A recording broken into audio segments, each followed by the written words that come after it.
morning. Thank you again for attending the Graduate Healthcare Program's virtual information session. My name is Tara Williams, Associate Director of Graduate Admissions at Stockton University, and today I am joined by my colleague, Matt Shaw. Matt, would you like to introduce yourself? Hi everybody, my name is Matt. I work in the Office of Graduate Studies. I am the coordinator of graduate studies. I oversee our application system, and I will be co-hosting this event with my coworker here, Tara Williams. Okay, so we're very excited to be hosting this event to answer any questions you may have about the application and provide you with information about the admissions process, student services, and Stockton University as a whole. We wish this event could be held in person as we have in years past, but for now we are happy to take this opportunity to tell you why you should choose Stockton and assist you with your application.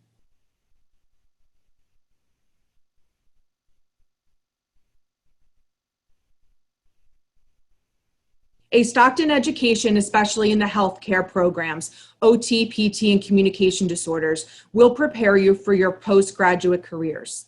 The way Stockton does this is by real-world education using state-of-the-art equipment. The PT students use a hands-on anamage table, which we'll show you a photo in a few slides from now. The anamage table shows human bones, muscles, and tissues. The OT students use classrooms that actually look like rooms in your home. That way you can work with your classmates to move about the different rooms as if they were clients of your very own. Communication disorder students have access to the on-campus speech and hearing clinic that is within a mile of the campus. And the clinic is open to the public. So when you're in that program, you can actually gain clients and be working alongside faculty or staff from the speech and hearing clinic and assist the public with any speech and hearing needs that they may have. All three programs incorporate clinical placements in their curriculum, so students have the opportunity to have plenty of hands-on activities in the program. That way, when you graduate, you are fully ready to jump into the healthcare industry. All three healthcare programs, along with nursing students, provide opportunities for interprofessional activities and events. The philosophy is learning from your healthcare classmates makes you a well-rounded healthcare professional and gain perspective across healthcare industries. There's also clubs and organizations through the Office of Student Development that you can join. They fundraise for different student conferences, events that healthcare students and other graduate students get to attend. We also listed some of the interprofessional opportunities below. Some of these students have the opportunity to assist in Special Olympics, doing assessments on the sidelines. There is a spring break trip that goes down to Columbia every year, and they take graduate students across healthcare industries. And then Baby Day, which takes place every year, typically in the springtime, where the public, typically student, staff, and faculty can bring their small children on campus and get assessed by our graduate healthcare students. So this is just some ways that you will receive hands-on education from Stockton, and then once you graduate, you will be fully ready to jump into your healthcare career. Housing information. So like undergrad students, graduate students are eligible for housing on Stockton University. There are a few options for graduate students. The Atlantic City campus, which is about, I would say about 10 to 15 minutes away from the campus, from the Galloway campus. And Atlantic City does have some graduate student housing and some family housing as well. The Galloway campus has a few on-campus options, as well as some apartment-style living that is within a mile of the campus, some actually within walking distance of the campus. So if you are interested in housing, I usually encourage graduate students, as soon as you're accepted, if you are interested in housing, to apply for housing, especially if you have a preference of which housing that you would like to live. So you can do that through your Go portal, which you will receive access to upon your acceptance. All that information is in your acceptance packet. So once you're accepted, you have your packet, you have all your portal login. From there is when you can fill out the housing application. And again, I do encourage people, if you are interested in housing, to please do that as soon as possible, especially if you have a preference. Testing information. So not all of our healthcare programs require testing, but our DPT program and our communication disorders program does require the GRE exam. OT, you're lucky, there is no testing for your program. So this is what I've been saying to folks right now. This is just my personal tip. Right now, the GRE is being offered online. You can take it from the convenience of your home or your office, whatever is most convenient for you. With that said, if the GRE online is something that would be maybe a little bit easier for you or a little bit more accommodating for you, I have been encouraging folks to jump on that opportunity now. Even if your GRE scores are good for 5 years. So even if you're not applying for fall 21, maybe fall 22, I don't know how long the GRE online option is going to be available. I checked the ETS website the other day. The only thing they're saying is that the online option will be available until the in-person location, the testing locations are up and running. So it does not give an exact date. It just said once the in-person options are available, that's when the in-person GRE is going to take place again. So it's a little general. It doesn't give any specific dates. So with that said, I have been encouraging people throughout this COVID situation that if the GRE online is something that you might want to take advantage of, do that now, because I don't know how long that option is going to be there for you. So with that said, you would go to gre.com if you are applying for DPT or MSCD. I put the codes here for you. For DPT, it's 0313. Communication disorders, it's 3872. And that is the code when you take the GRE, you're going to put in those school codes, and those codes actually are going to go to your CAS application. And we'll get to CAS in a little bit. But just so you know, those are the codes, and that will send your testing scores to the CAS application for you. Tuition bills. So what I've included here is our current 2019-2020 academic year tuition and fees cost. After the board meeting, we will get the approved tuition and fees for the 2020-2021 academic year, but this is the current tuition and fees. And the reason I put this here, number one is of course transparency reasons, but the second reason I put it here is for you to plan financially. So this is the total tuition and fees price point. What you will do in order to find out semester by semester is you would take your credits that are in your curriculum, and you can find that on our website. And then you can just do math to figure out what your bill will be. That way you can plan financially for your graduate school education. So again, this is the current tuition and fees cost.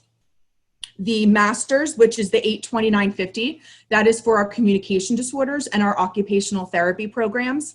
And then for the physical therapy, which is a doctorate program, that is the doctoral rate at $893.28 per credit. All this information and more is located on our bursars website. And if financial aid is something that you would be interested in, we have a financial aid website and a staff that is ready to help you with your financial aid needs. You would fill out the FAFSA form, and then our financial aid office will let you know what you're eligible for through the Go Stockton portal, which is again where you're going to fill out your housing application. So as you can see, the Go portal is very important once you become a student at Stockton. That's basically your hub for where you're going to do everything. That's where you're going to register for classes, do your housing application, find out what your bill is, set up your payment plan. So all of that will be on your portal. Registration is what generates your bill. You will not have a bill once you're accepted. Once you register for classes, you will see your bill. Registration takes place at orientation. So I'm trying to think. So OT, PT, communication disorders, you all have a false start. which means that your orientation will take place July or August before you get started. This year, we're doing orientations virtually. Next year, we don't know yet, but right now they're going to be virtual. And so once you're accepted, if you're applying for fall 21, you would be invited to orientation around this time next year. Okay, financial aid and graduate assistantships. What I put here is a few of our frequently asked questions in these areas. So what is a graduate assistantship, which we call a GA? What is a GA? So what a GA is, I like to think of it as kind of like an internship. It's a little bit higher level than a typical student worker that you would see at Stockton. So a GA can be paired with a faculty member. A GA can work in different university departments, and sometimes they can work in our office as well. And instead of getting a paycheck, the money comes off of your tuition bill. So for example, let's say you earn 2 or 3 credits as a GA. Those credits will come straight off of your tuition bill, and then you would be responsible for a specific amount of hours depending on how many credits of tuition you receive. There's a chart on our website along with a handbook and an application. So to answer question number 2, how I can become a GA, all of that is on our website. If you click financial information, you will see all of the GA information. There's a handbook there that's really helpful along with the application. Am I eligible for financial aid? Graduate students are eligible for financial aid in the form of student loans. Unlike undergrad, where you would be eligible for federal grants, not necessarily at the graduate school level, it would be more in the form of student loans. So again, you would fill out your FAFSA form, and then once you put in Stockton University as your sending university, you would be able to see your financial aid award in your Go portal. And then again, I can't talk up our financial aid office enough. They're really helpful. The website is on, Stockton's website, and you would be able to ask anyone in the financial aid office, maybe for more detail about the process, or if you have, a situation that you would like to talk to them about, they're there for you. And scholarships. Scholarships are available through our foundation office. So if you're on Stockton's website and in the search box type in foundation, you will be able to see all of the scholarships that are available. The stipulation about the scholarships is you have to be a current student. So entering students, you would not be eligible, but you would be able to apply once you are a student. Typically, the applications open in January and they end the end of March or beginning of April for the following fall. So let's say that you are an incoming student fall 21. You wouldn't be eligible for scholarships that first fall, but January, which would be the start of your spring semester, the application cycle opens. The deadline closes in a few months. And then if you are awarded a scholarship, you would be able to apply that for your next fall. Okay, so I did want to talk about COVID-related information because this is the #1 question that we have received across all the programs, especially with healthcare, because you guys are applying right now for fall 21. Each one of the programs has altered their admissions requirements and criteria to make it more convenient for our applicants. All of these, all the details are listed on the individual program pages in detail, but what I want to do is just take a moment to kind of give like an overview for all 3 of the programs. So for communication disorders and PT that require the GREs, the GRE online is acceptable. So again, if that's something you want to do, if you may think that might be a little bit more convenient or easier for you to do, I would jump on that opportunity now. So for both of those programs, you can do the GRE online. Observation hours for PT, all of that information is on our website, but it is not a, it's not a requirement. It is strongly encouraged. So, and there's no set hours. So for example, typically we have, I believe it's 80 hours for PT, Matt's nodding, 80 hours for PT, and it's a requirement to get into the program. They have made it from a requirement to strongly encouraged in order for you to complete the application. And then for pass, no credit, and lab coursework, all of that information is on our website in detail about what the committee will accept. For communication disorders, same thing. There is greater detail on our website. GRE online is acceptable. And then they do encourage you to get a letter grade when possible for the prerequisites.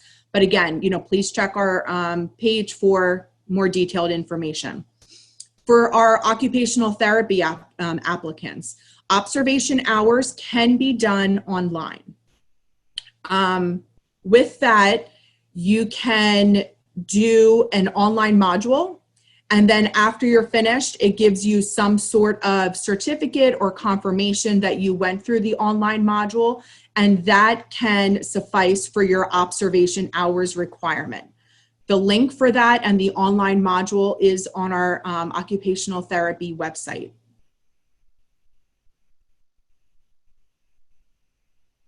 Okay, and now I'm going to turn the presentation over to Matt. Hi, everybody. So right here is our Discover Stockton webpage.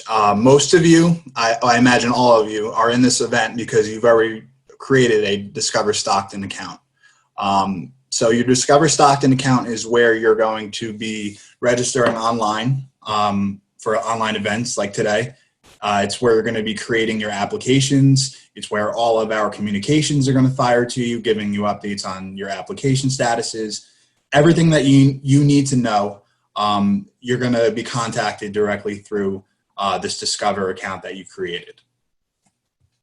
Tara, you can go ahead to the next slide for me.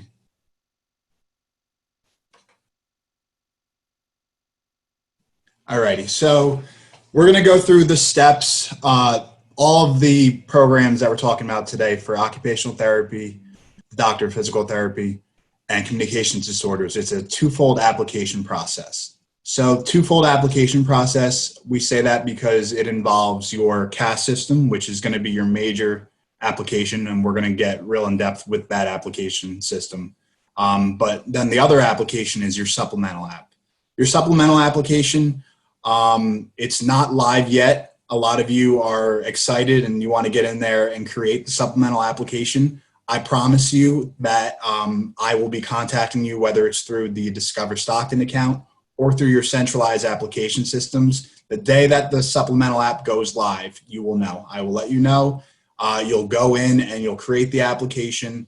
I'm not stressed about this application because it is a really simple app. The application should only take 10 to 15 minutes. And it's an application that we use because we need to have you in our own student record system here at Stockton. And it's a way that we can generate an ID number for you and have you as a student within our Stockton system. The supplemental app, it doesn't require you uploading supplemental items. It really is just demographic information. It's going to ask for your CAS system IDs. So you'll get those when you go into the CAS system and create applications. You'll get a CAS ID. And like I said, do not stress about this application. Really go ahead and put your focus and time into the centralized application systems.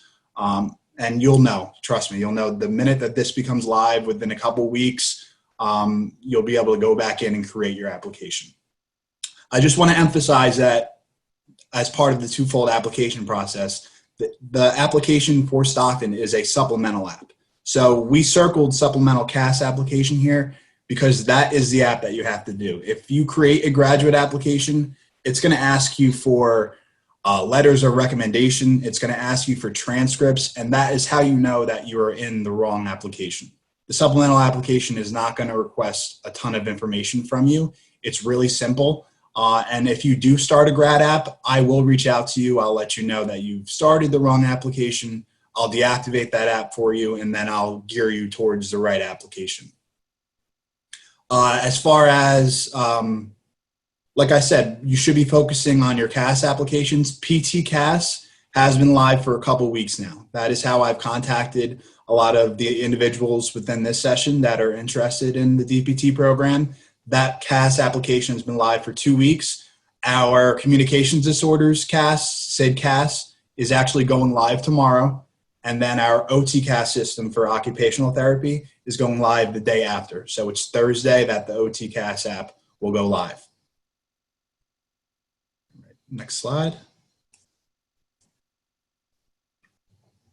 So this is our stockton.edu/grad page. You're going to get a lot of your information here. The deadlines are going to be posted. If you are still uncomfortable with like what your next steps are, all of our steps are laid out here. So you can get all the information that you need here. You would go to this page to create a Discover account. You would go and log into your Discover account and create your supplemental applications. Always just come back to this page, because if we are updating information, you'll be in the know because I'm most likely contacting you, but it's always going to be on our webpage as well. All right, so let's get into the CAS application. We talked about it for a moment there, and we pretty much can put the supplemental to the side now because it really is simple. So these are just the overall screenshots of your CAS systems. You have SID CAS, OT CAS, and PT CAS. You would go to these pages, just Google it, type in PT CAS, OT CAS, Communications Disorders CAS system, and you're going to get to the login page. When you're getting to the login page, feel free to create an account. You're going to create an account, put your information in, and then after you create the account, you would add Stockton University as a program that you want to apply to. I believe on the next slide, we have a screenshot. Oh, never mind. It's all right, though. So you're going to pick, no, it's all right. So yeah, you're going to select us, I believe as screenshot further down the line, but you're going to select us as a program and you're going to start your application. The CAS system, all of your major materials are going to be in the centralized application system. So all of your transcripts, we appreciate it if you send it to graduate studies. However, it doesn't need to come to us. It needs to go directly to the CAS system. So all of your supplemental items need to go directly to these 3 application systems. That includes your transcripts, your GRE scores that we touched upon, your letters of recommendation. You send them directly out through this system to recommenders, and you write a nice note for them and say, I appreciate you writing the letter of rec for me. But any items that you could think of, it's vital that they are in this application. And the application needs all these items because ultimately you need to become verified. It's a verification process that requires all of these items in there. And we'll get further into it, but it's a verification process that requires specifically your transcripts, because you are going to be putting in your transcripts and your prerequisite courses and the courses that you have taken as a student. And ultimately the system needs to verify this information. All right. So decision letters, a lot of people just get antsy, and I completely get it. They want to know when they're going to be notified by. So I'll first off start by saying that you will get a notification from us. It is going to be through physical mail first. Our first point of contact with the decisions is going to be within the mail. So if you're applying to our DPT program, you're going to be notified by January 15th of 2021, and that's going to be all decisions. So you'll hear back by that date. So if you want a decision around the holidays, just keep in mind it's possible that it's going to be around January 15th, because that is the latest date that you'll be notified by us. But you'll have a decision by that date. So just sit tight and wait for that. The same for our OT program. You will be notified by March 1st, 2021. And for our communications disorders program, you'll be notified by April 15th, 2021. We have underlined here and bolded, make sure your address on your application is correct, and it's your actual mailing address. That is vital because, like I said, our first point of contact is going to be through the mail. So you're going to be receiving your decision through the physical mail. If you move during this process, do your best to update your accounts, because you can do that in both systems. So log back into your centralized app system, these big apps that we're talking about, update your address there, and then go into your supplemental side in your Discover Stockton account, and you can update your address there as well. Ultimately, we are going to send out what we have on file in regards to where your letter is going. So if you're moving around, or even if you had a preference, so for example, some people are away at school and they want it to go to like an off-campus address near the institution that they're currently going to. They'd rather have it mailed there than home where their parents or whoever they're living with back home is. You can update that in your supplemental application and your Stockton account for us, because ultimately that's going to be the address that we're reaching out to and mailing this information to. Right. So decision letters. You are going to, like I said, you're going to be receiving those decision letters by those dates. So let's go into the FAQs that we receive in regards to these decision letters. An acceptance. Can I have an extension to pay my deposit? So within your initial acceptance, you are given a decent amount of time to think it over. You're given a lot of information, and it's weeks in advance of your decision, if not a month. So you have time to think it over. Feel free to reach out to us if you have additional questions and you need more information to ultimately make a very important decision. Feel free to reach out to us. You can reach out to us if you want to talk with the programs. Once you're an admitted student, you can reach out to them. They're very helpful. They'll answer any questions that you need answered. You could also reach out to our financial aid office. You can reach out to bursar's office. Anything that you need to make a decision, feel free to go down those avenues and get everything sorted out so that you can make the right decision for yourself. So the extension, typically, we do not give an extension to the initial accepted students just because it is a very long time that you have to decide. And we do have to move our way down our wait list to eventually fill our cohort. So the extensions, typically, we will not be given an additional extension to your acceptance. What if I miss a deadline to pay the deposit? So I mentioned the initial point of contact. So you'll get it in physical mail. But additionally, like you'll probably be sick of me at some point, I will do follow-ups. I will send emails. If I don't think you're getting the emails, I'll give you a call. I do utilize text messaging in the Office of Graduate Studies as well. I even give heads up, like your decision is due 2 weeks from now. So you will be getting tons of contact from me. But if you do miss a deadline and you do claim that you did not have all these, the contact that I mentioned, it is possible to be put back on the wait list of the entire program. So if the program agrees to it, we can put you on a wait list, and then it would give you the opportunity to at least possibly come back off the wait list and retain that seat again. Typically, I do not see a lot of people missing this deadline. It's usually by choice, but you're going to have tons of contact from me and our office. So typically, you're not going to miss a deadline for your deposit. I accepted the offer. Now what? Well, congratulations. The seat would be yours. You would be receiving a lot of information in your packet that I keep going back to. You'll have your orientation date, but a little further down the line in the summer, you'll receive orientation information. You'll get that orientation information and you'll meet with the program. You'll get registered. You'll meet your cohort, and ultimately you would be starting school in that first week in September. Okay, so for denials, a lot of frequently asked questions that we get about denial letters. Can I ask the committee to reconsider? Unfortunately, you cannot. We have a lot of applicants to these programs. It is very competitive across all three programs, and it's not likely that you could do that. You really cannot ask the committee to reconsider.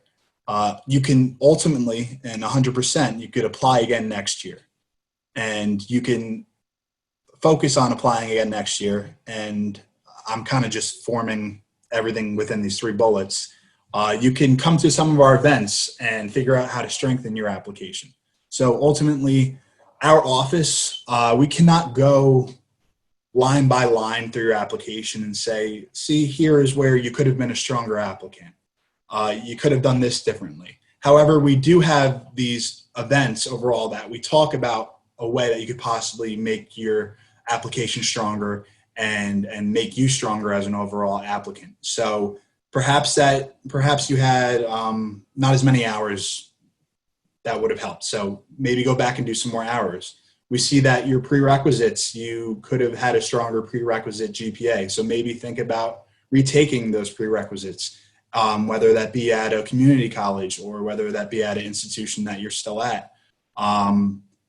Letters of recommendation, perhaps you could have gotten stronger letters of rec. You should really be reaching out to people that can speak on you and really support you being admitted into the program.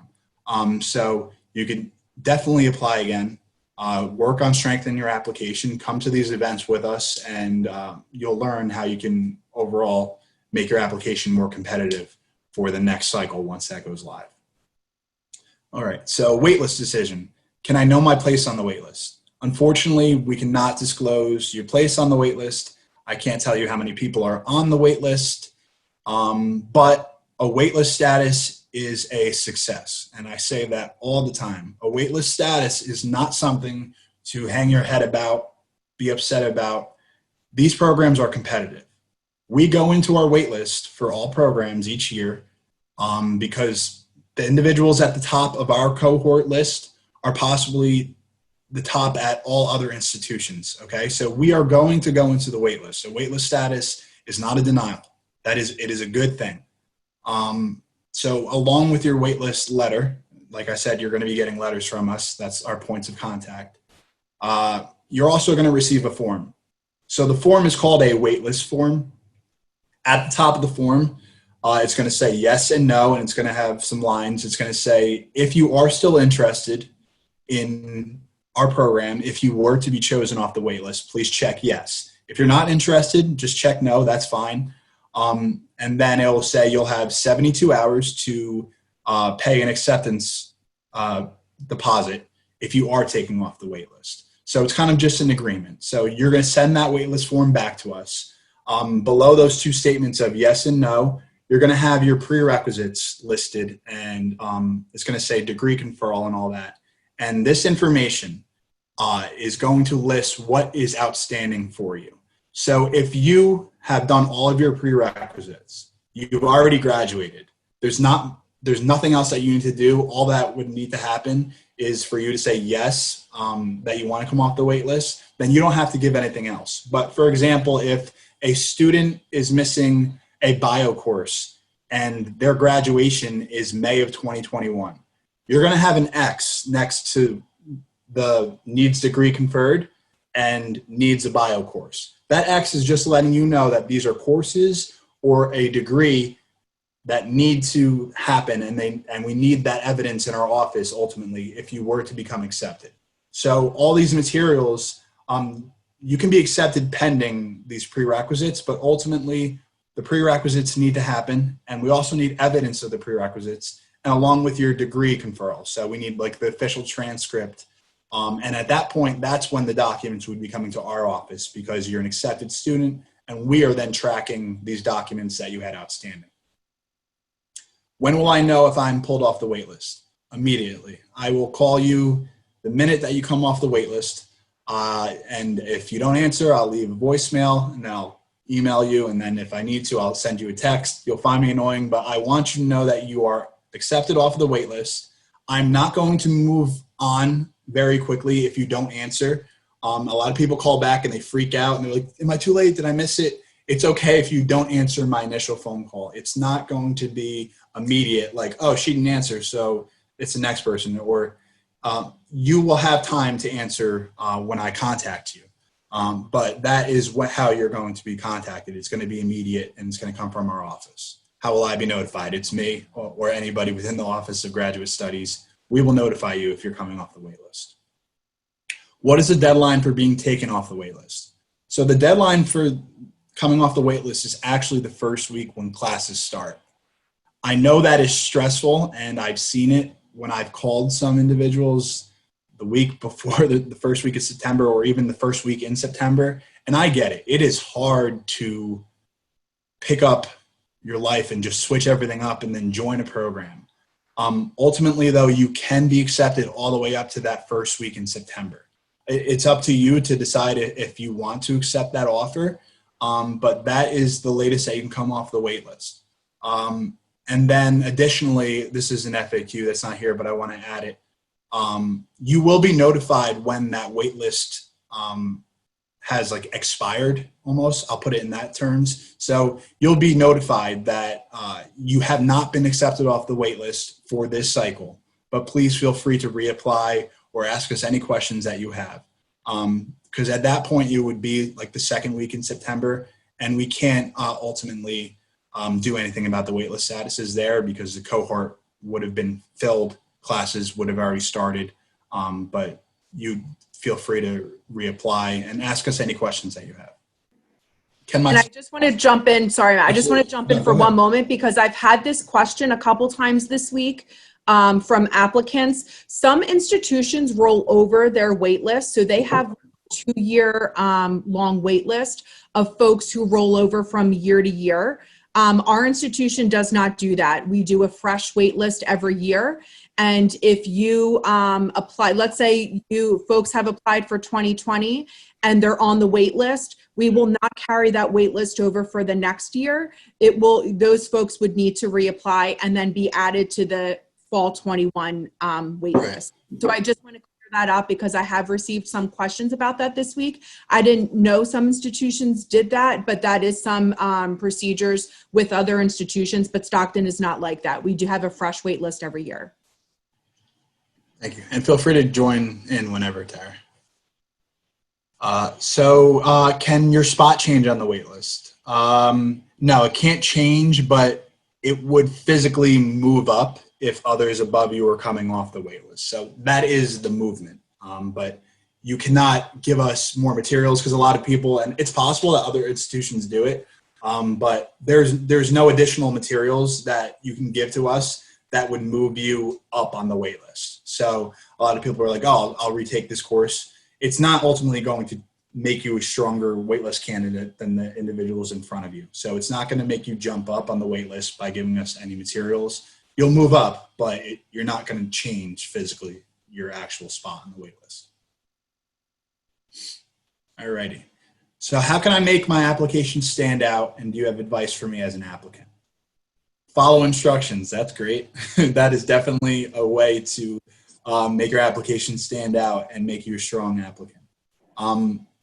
Following instructions, that, I mean, it's almost funny to say, but it is extremely important. This means knowing your deadline dates, knowing it's further down on this list, but knowing when you need to have your materials verified and your application verified. If it's asking for certain materials, make sure that you're giving those materials. Yeah, Tara, you want to join on following instructions? Sure. I want to talk a little bit about what verification means because we've used the word verified a few times during this presentation, and I just want to explain what that means. So for example, for PT, we see that the verified deadline is mid-October, whether it's the 15th or 16th. So CAS, once you finish your CAS application, which is where all your supplemental materials go, you will complete your application. That does not mean that your application is fully complete and off to the selection committee. What complete means is that you have done your part to complete your CAS application. At that point, CAS will come through and look at every element of your application. They will make sure that what you put for Bio 1 is what Stockton asks for Bio 1. And it will make sure that your every portion is complete, and we'll go through your transcripts. And if you say you went to an institution, it will match that transcript up. Once that portion is complete, CAS will then verify your application. So if the verification deadline is, let's say, October 15th, you will actually need to complete your application by, I would say, maybe mid-September is probably safe, maybe first week, second week in September. That way, CAS will have plenty of time to verify. Now, if there is any discrepancies on your CAS application, let's say you went to a community college, but there's no transcript there, CAS will contact you and say, you know, you're missing a transcript, or you're missing a letter, or this bio course does not qualify for Stockton's bio course. So they will give you time to go in and fix your application if needed before it is verified. So you will be contacted. Not only will you be contacted by our office for any reason, but you will be contacted by CAS throughout the process. So I do ask that you, check your spam folder, check your inboxes for whatever email address you put into your application, because you will be contacted by CAS and by Stockton. A lot of people just, they don't feel like being contacted, or they're rushing and they're putting in an email address. And we see it every year, unfortunately, but CAS will say, hey, you're missing this, or hey, you're missing that. And applicants, aren't getting those messages. So it is important that you put in that correct email address, because you will be contacted. Transcripts. So transcripts, we're seeing right now, because of COVID, we're seeing that transcripts are taking a little bit longer to get to us as they normally do. What usually is like 2 to 3 turnaround days is more like a week. Because some institutions are working remotely. Some of them are closed right now. Some of them are, short-staffed. So transcripts, I would encourage you to get them in as soon as possible, because there is a lag. Prerequisites, we talked a little bit about. The breakdown of prerequisites is on the individual CAS pages. Letters of recommendation are actually emails of recommendation. So you would need email addresses of folks you wish to recommend you, and CAS does all the work for you. They will send out the form on your behalf, and it comes back to your CAS application. Essays. I always tell folks, as just a little insider tip, to do your essays in Microsoft Word first. And from there, you can send it to folks to have them read, make sure you're answering the question, and make sure there's no errors. At Stockton, which is actually a good point to talk about now, Stockton does a holistic review process. What that means is every piece, every element of your application is reviewed by our selection committee. So you may think, oh, this is just an essay. Let me just talk, about myself and how great of an applicant I am. The committee actually reads every word of your essay. So make sure that you are putting in as much effort for every section as you can. Beef up that resume, make sure you're able to list your accomplishments and your achievements. If you have done extracurricular activities, make sure you put that into CAS, as well as your resume. Don't just leave it for one or the other. Make sure you are, making yourself shine. And then with the essays, putting it in Microsoft Word, that way somebody else can read it. Make sure you're answering the question. Make sure your word count is what the requirement is. If it says 500 words or less, make sure it's 500 words or less, because if you end up with a 1,500 word essay, the committee may say, oh, this person didn't follow instructions. With putting the essay in Word first as well, another tip is, let's just say, because of the internet right now, with everybody working remotely, internet might be a little off. I had an applicant about a month ago reach out to me to ask if I could retrieve his essay, because he was doing it in the Stockton application for another program, and his internet went out. And unfortunately, I can't retrieve his essay. So, putting it in Word first, making sure it's saved is always a little insider tip that we like to give applicants. And I think we've covered everything else on this slide. So what we're going to do now is Matt's going to talk a little bit about the CAS application and the prerequisites. All right, yep. So we're going to share some screenshots, and it's going to look like this across all 3 different application systems. But you're going to go ahead and search for Stockton University in your drop down. You're going to add the institution, and you're going to choose to apply to Stockton University. So again, across all of your applications, it is broken down like this. So you're going to have your personal information, academic history, supporting information, and program materials. So you'll go into all different sections, and it'll be labeled, and it's going to be pretty clear what's expected of you for each individual section within your CAS applications. So this is extremely important. So transcript entry, and we've talked about it and we've brushed on it. It is really important because of this verification process, which I would suggest giving yourself like 3 to 6 weeks. And that's just really give yourself time, because if everybody is struggling to get their applications materials in and get their applications completed around the same like week before, this the applications it's through an outside entity, and they're actually verified by people going through and confirming everything that you've put. Okay, so it will take some time, especially if all of the applications are coming in at one time to these CAS systems. It's going to take some time. So give yourself an opportunity to get verified and make sure that you're getting all your materials in ahead of time.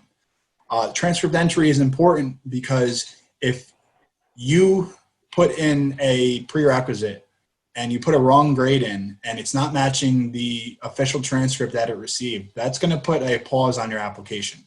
It's gonna pause it, and you're gonna need to fix it. A transcript entry should be exactly what your transcript is stating. So it is up to you as the applicant. I do want to put this out there that obviously that it's circled here. There is a video to help you and walk you through entering in your transcripts within the transcript entry. However, if you wanted to, you can actually pay to have your transcripts officially put in by this company. I'm not positive of the fee of that, but some individuals choose to have their transcripts put in by the company. So if you would like to look into that, go ahead and look into that as well. And when you're putting in your transcripts, your prerequisites, if you're labeling that this course is this prerequisite, it's not going to say that you're wrong. It is up to you to label like this bio course. It's obviously bio 1. So it really is on the applicant to be mapping everything out properly. And it's not going to tell you that you're wrong. But when like further down the line, if the committee's reviewing and they're like, this really isn't a prerequisite, that might throw them for a little bit of a loop if you've listed this as the prerequisite, but it really isn't the prerequisite. The system's not going to fix that for you or tell you that you were wrong.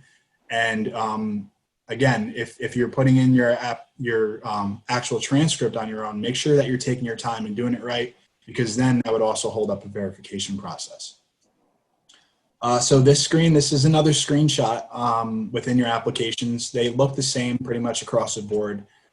These are observation hours. So you would go in and add your observation hours. And then if your program requires you to use a form, you can upload the actual form of the observation hours to the application as well. All right, and I'm just going to pause. The next couple screens are screenshots of the prerequisites for each individual program. These are listed over and over again on our Stockton site, also on the PT-CAS, OT-CAS, Communications Disorders CAS sites. And like I said, the 2 CAS systems aren't live yet, but tomorrow is going to be Communications Disorders going live, and then Occupational Therapy is going to follow on Thursday. So these are the prerequisites right now for PT. I'll just momentarily pause on the screen for a little bit. Yeah. And Tara, if you have anything to add, feel free to. So there is, we do get a lot of questions about prerequisites. We do. Bio 1 at my institution, does it match up with Stockton's Bio 1 requirement? Because we have so many applications, we don't do transcript reviews, and we don't look at everyone's individual prerequisites. So what we encourage folks is to go on this page, read what Stockton requires for Bio 1, and match up that description for your institution's description. And if you see the same keywords, like for example, Bio 1, you see cell structure and function, membranes, metabolic control, cell division, everything that has to do with cells. If you learned that in your bio 1, then it would be accepted. Another good tip is to possibly go to your academic advisor at your institution or your professor where you took that exam, and then bring Stockton's requirements and then just make sure they match up. Once we advise people to kind of look at keywords, then it's figured out, because, you can match up keywords. Yeah. So these are the requirements for PT. And then so this is for CAS. So this is for communication disorders. This is what your CAS application looks like. They're all pretty much similar. It breaks down by section. And this is the evaluations, which are the letters of rec. So you're sending out a physical link to the email of the individual that you want to recommend you for your program. And you're going to add a little note, and then they're going to go ahead and do the recommendation and upload a letter too, once they do the ranking of you as an applicant. And then once it's completed, it'll be marked complete within the CAS application for you. And then these are the prereqs for communication disorders.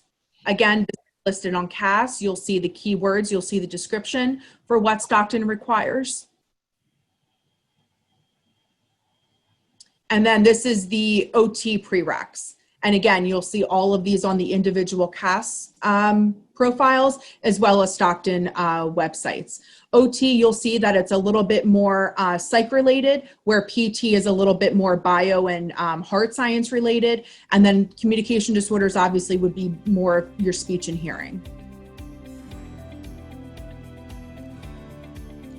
So this is just, who we are, how to contact us. Our email is there, website is there. We are taking Calendly appointments. I know I could tell by your names when you RSVP'd. I've met with some of you already.